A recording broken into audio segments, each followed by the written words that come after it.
Welcome to My Life. We're pleased to have another episode with Pastor Bob Service.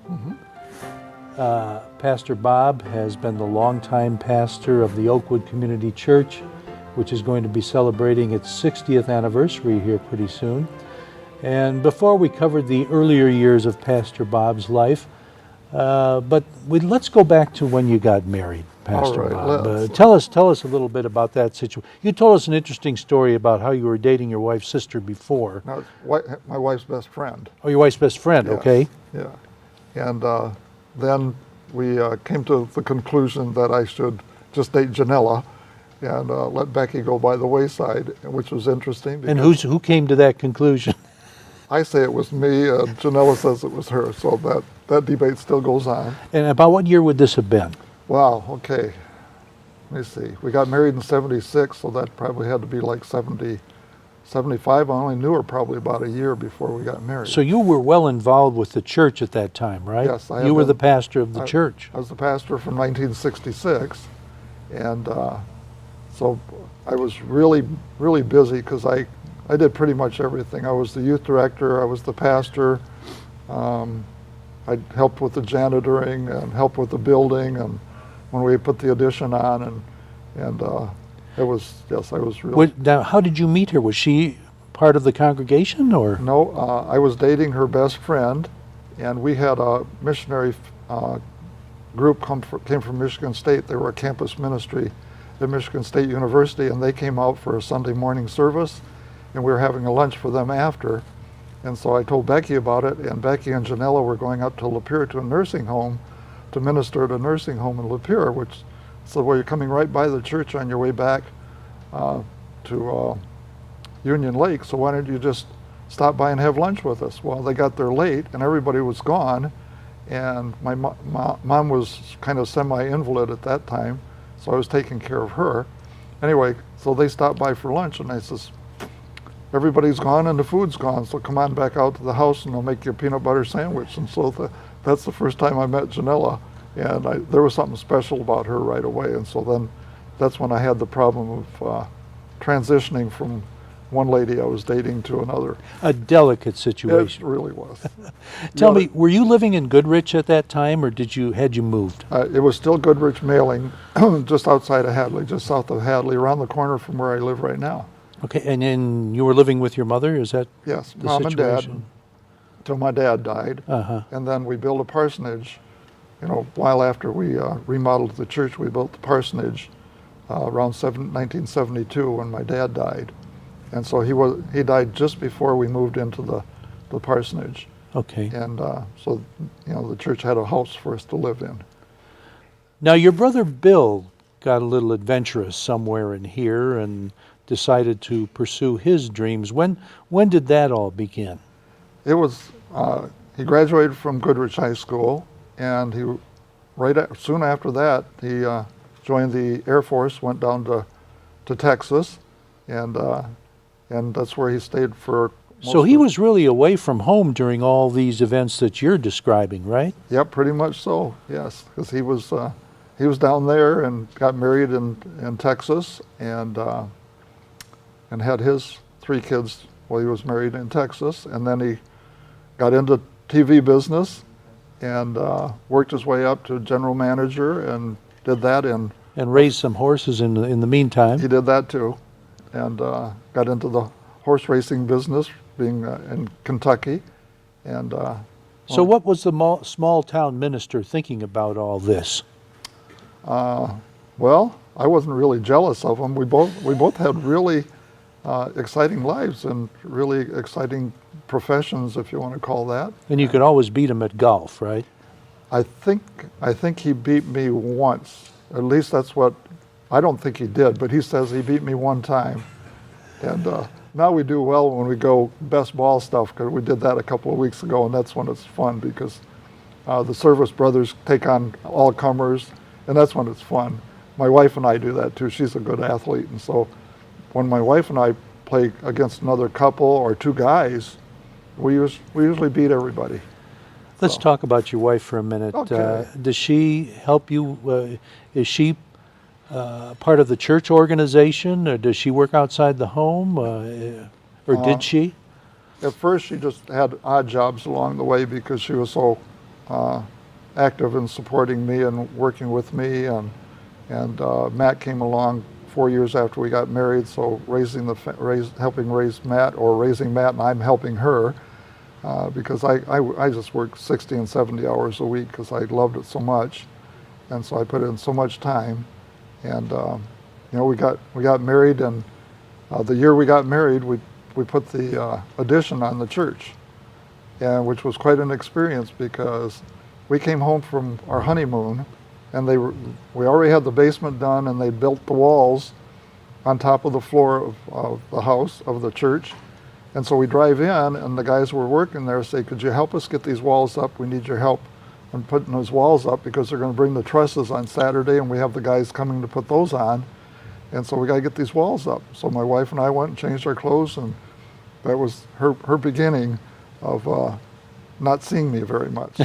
Because during the day I would work with a friend, and we work on the siding. We resided everything, and then he'd go to work. He was the assistant sports editor at the Oakland Press, and so he'd take off to go to work, and then the guys that worked days would come in the evening, and then I'd go with them and help work on the inside of the building. And so I'd see my wife to sleep pretty much, is about it, and she'd make lunch for us, and that was terrible. So she hung in there, and we made it through that first terrible year. I jokingly say now we've been happily married for 30 years, 30 out of 38 years, happy is good. So. But things got better after the addition. It did. But being a pastor is more than a full-time job. I mean, as you say, you never know when somebody's going to call with a problem that you need to address, or tell us more about your life as a pastor and how that works. I just loved it. So I get really involved with people, and you're right. I get calls any time of the day or night, whatever the problem would be, and I've got stories that I really should write a book from.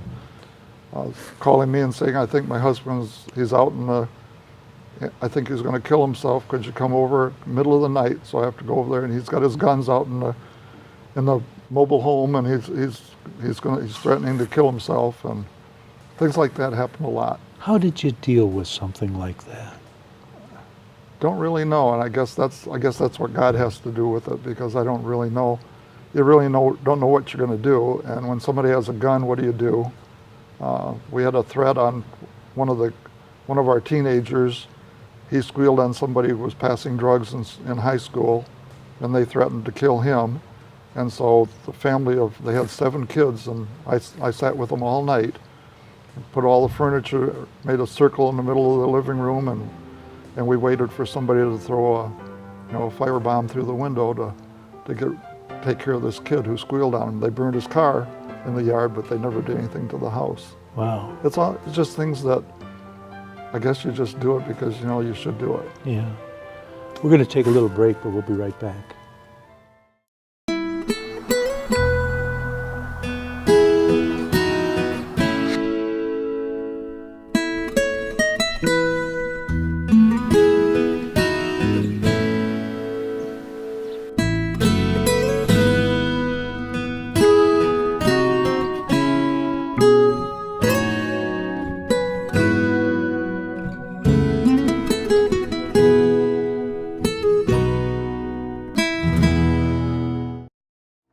Back with Pastor Bob Service.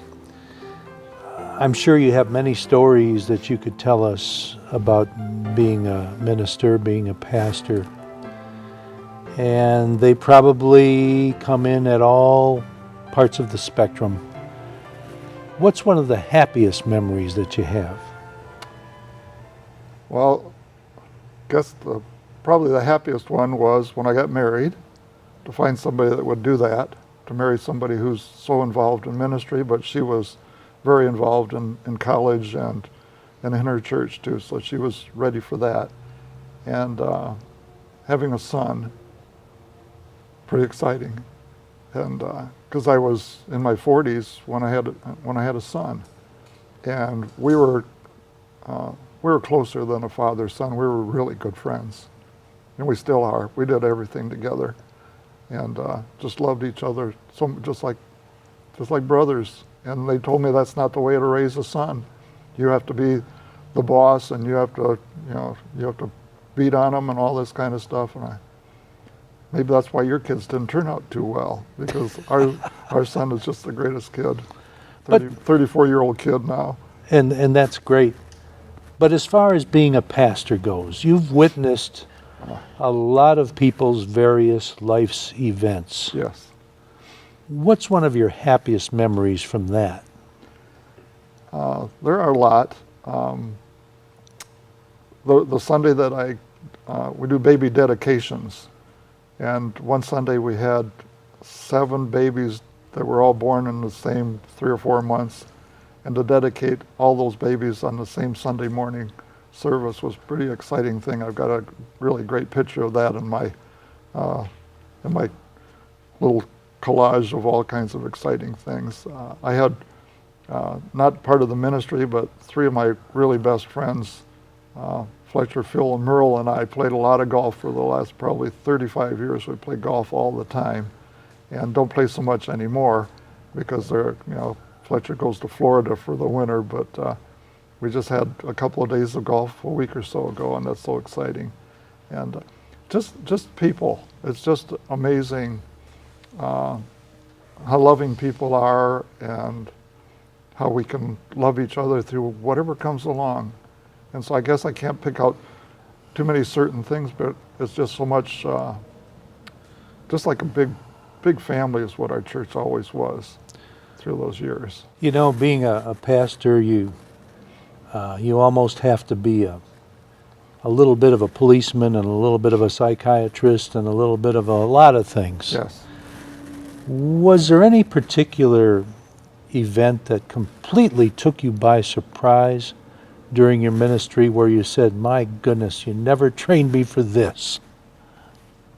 When I first got there, probably there for a year or two, and during the morning service, this young lady, she was a high school young lady, and she was crying through the whole thing. And so after church, I always called her by name. I said, "What's the matter? You're so happy and you're crying." And she says, "I'd like to talk to you about it. So I'll come early for youth group." So she came early for the youth group, and she says, "I was raped on Friday." Says, "My girlfriend and I were driving on this country road, and we had a flat tire, and my girlfriend went to find a house where she could call for help, and this guy stopped along and said, 'What's the matter?' And says, we need help." And he just raped her. And I said, "Did you tell your mom and dad?" "No, I just don't want to tell anybody. I'm embarrassed. I'm ashamed. It wasn't your fault." And so I took her home and talked to her folks, and we took her right to the hospital to get checked out and make sure everything was all right. I went to college the next day where I graduated from, and I went to talk to some of the professors. I said, "How do you counsel a young lady who was raped?" Nobody had ever experienced that, because young people wouldn't go to a pastor or a stranger, and so they never experienced it, so I had to just wing it and take care of her. And she's doing well. I still see her every once in a while. She still lives in the area, and that was quite a thing. Most heart-wrenching thing is when I buried so many friends, and hard to say farewell to people that you've known for so many years, and it's getting to be harder all the time, because the older I get, the more emotional I get. Right. Yeah. Now, you're also involved with ministering to prisoners, right? Oh yes, I Tell do. us a little bit about that. I do all kinds of things wherever I'm asked. Anybody needs any help, and so this lady called about 3.5 years ago now, I guess. She said, "Would you do my wedding?" And I said, she got my number through the wedding chapel, and I says, "Well, tell me about it." And she says, "Well, it's unusual because I'm going to marry a prisoner at the Thumb Correctional Facility in Lapeer." And I says, "Really?" She says, "Would you do it?" And I says, well, let me think about it. So I've never done that. That'd be a new experience. When was this roughly? About 3.5 years ago. Okay. On, let's see, it was March the 11th, 3.5 years ago. And so I said, okay. So I had to get a hold of the chaplain and fill out all these papers and everything. And I talked to the chaplain. And I said, why aren't you doing it? And he says, there's too many of them. I can't do, I have a ministry here. I can't do all these weddings. That many women are marrying these men in prison. Yeah. So I did it, which was quite a neat thing. And so the Meach is his name. I won't say his real name, but Meach says, would you come and visit me? And I said, sure. So every 10 days from that point on until he got out a year ago, I visited him every 10 days. And we became really good friends, and I see him about every other week now. He lives down on 6 Mile Road, off 6 Mile Road in Detroit. We meet at a restaurant, and we go out to eat every other week just to make sure his life is going strong. And he rededicated his life to the Lord, and he's doing really well now. And then when he got out, he wanted me to go see one of his friends, so I was doing that. And yeah, that's a pretty neat ministry too. So It's funny how you meet some people. It isn't is, it? yes. What's your take on, you mentioned so many women marrying men in prison. What's your take on that? My take is I don't understand it. And she knew this man from high school, and so they're both divorced, and so she got in touch with him just by writing to him, finding out where he was, and he's getting out in 2 years, and I don't want to wait for 2 years. I want to marry him now. And okay. So they're still married now? Yes. And you get to see him every so often? Yes, I see him every other week. I haven't seen her in a while. I talked to her on the phone, but it's just the two of us guys get together to talk a lot of sports and stuff. And just, go ahead. No, go ahead. No, I was just going to say his son goes to Central Michigan, where my wife graduated from Central. No, Eastern. He goes to Eastern Michigan, so it's pretty. So are you still involved with the ministerial at the prison, or? No, the man I was visiting, he's got 30 years to go, and so he got real discouraged one time. He has a real personality problem or something, and he got upset because you have to wait to get in there. You have to get checked out, and then you get into the visitation room, and then you have to wait until they get the inmate to come and see you. And I'd already been an hour, and he came out, and I says, I won't mention his name either, but I says, I only have a half hour left because it took you so long to get out here. And he says, well, if that's all you're going to stay, then you just as well leave. And he was so upset that I couldn't spend more than a half hour with him. So the next time I went back, 10 days later, he refused my visit. So I haven't seen him since. I just sat right to him. Yeah. We're going to take a little break, but we'll be right back. Okay. Hi everybody, I'm Terry Stiles. Hi everybody, I'm Bill Service, and I'm the producer of Our Community Access.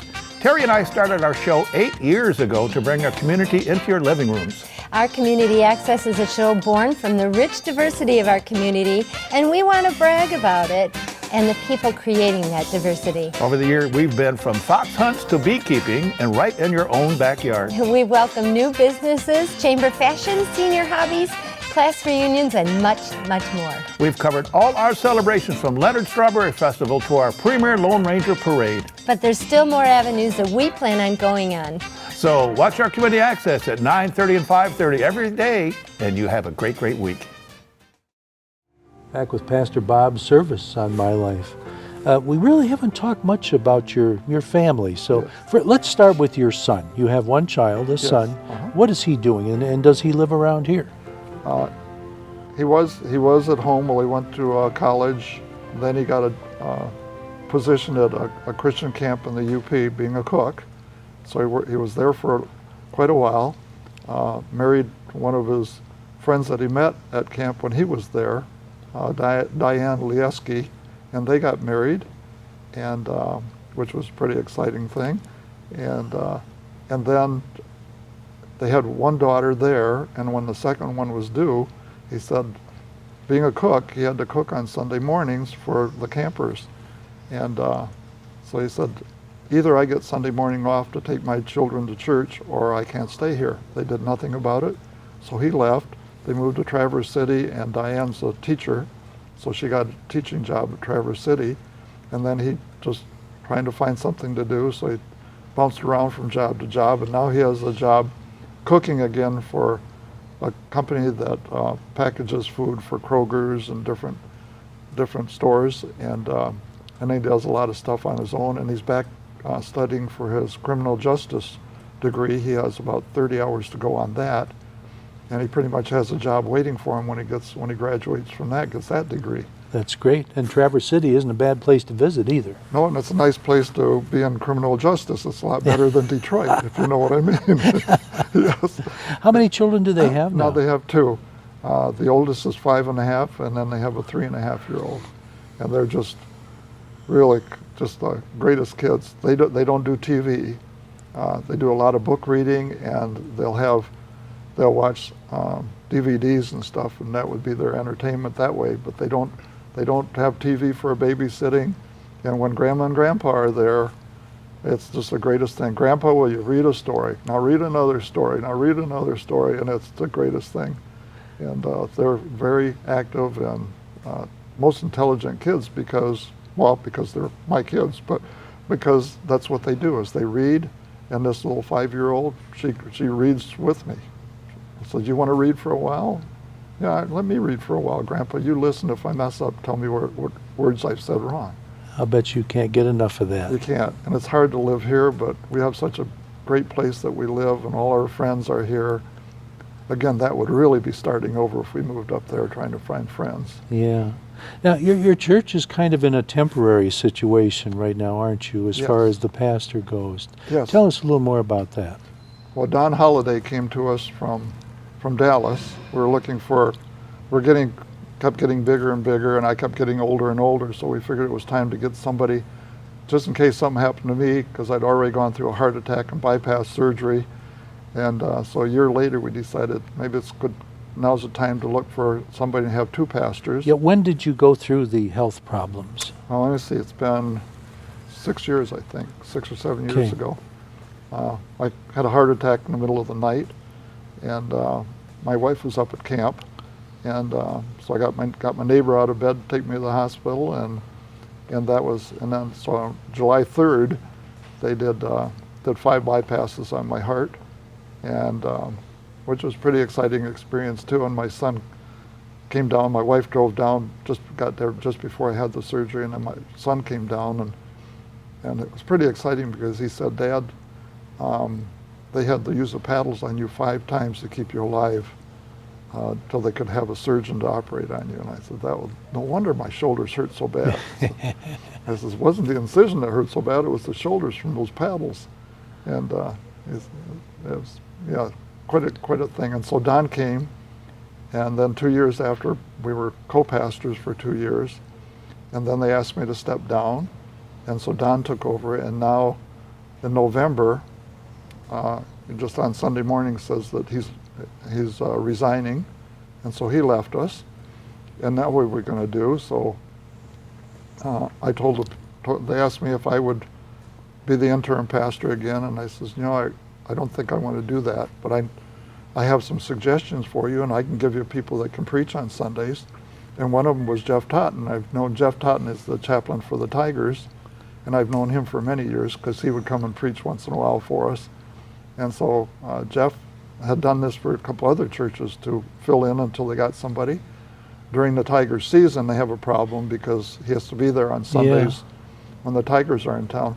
Got kind of a cute story. He says he does a chapel service for the people that work the stands. Then he does a chapel service for the visiting team and their wives and families. Then he does a chapel for the Tigers and their wives and families. Anybody that wants to come. He gives out notes, and then he does chapel for the umpires. And when he does chapel for the umpires, he has to give his notes in Braille, because everybody knows they can't see. So it was kind of cute, and he tells that story. That's good.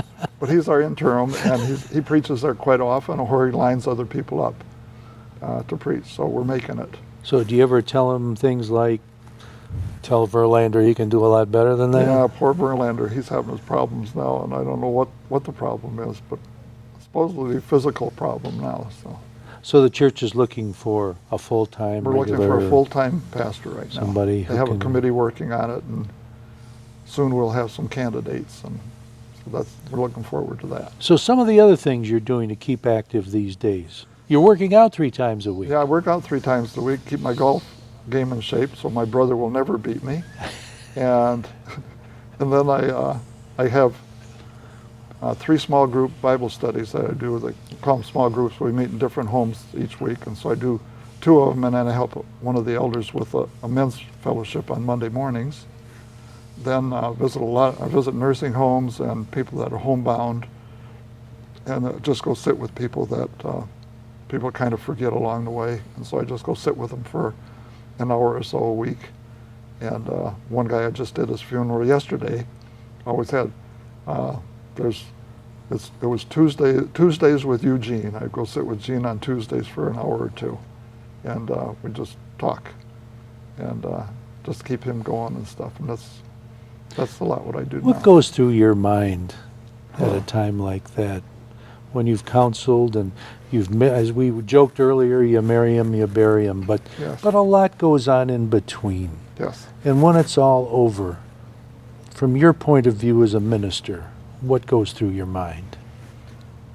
For Gene, I talked to him through the last 2.5 years. I've been visiting him all the time, and to know, I just pinned him down one day and I said, Gene, I want to know if you believe in Jesus Christ as your Savior, so that I want to see you in heaven. We're good friends. We're really good friends, and I don't want to say goodbye to you. I want to say farewell until we meet in heaven. And so he said, yes, I do believe. And I says, okay. So I was able to do his funeral yesterday without crying too much, and that helps a lot when I know people are Christians when I do their funerals.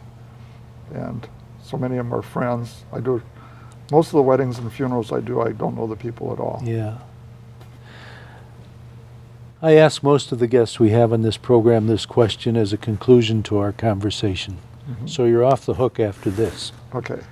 If you had it all to do over again, would you change anything? Absolutely not. I just wish I was 30 again, because I would maybe do some things a little bit different, but I learned from experience. A lot of people go into the ministry after they have their master's degree or doctor's degree. I just have my little bachelor's degree, and I just learned on the job from working with a lot of just beautiful Christian people. And I would gladly do it over again. Well, we're grateful to have you in our community and on this program. Thanks for joining us. Thank you very much. Right. Pastor Bob Service. See you next time.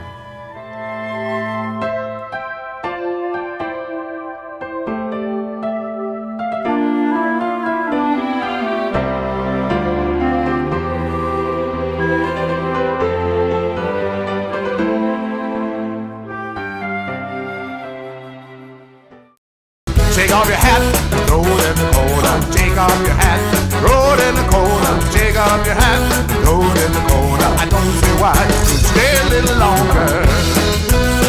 I'm talking about Boozy. Ooh, Boozy, that's who. Hey,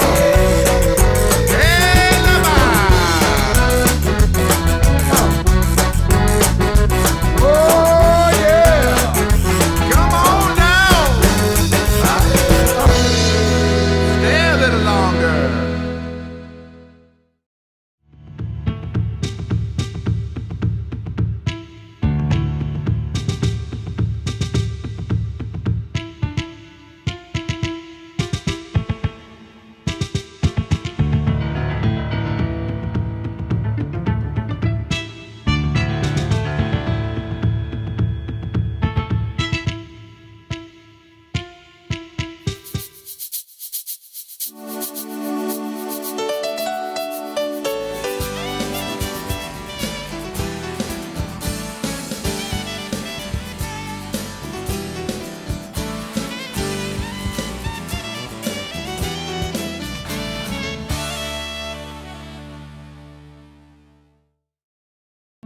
You're watching OCTV, Oxford Community Television, serving Oxford, Addison Township, and the village of Leonard.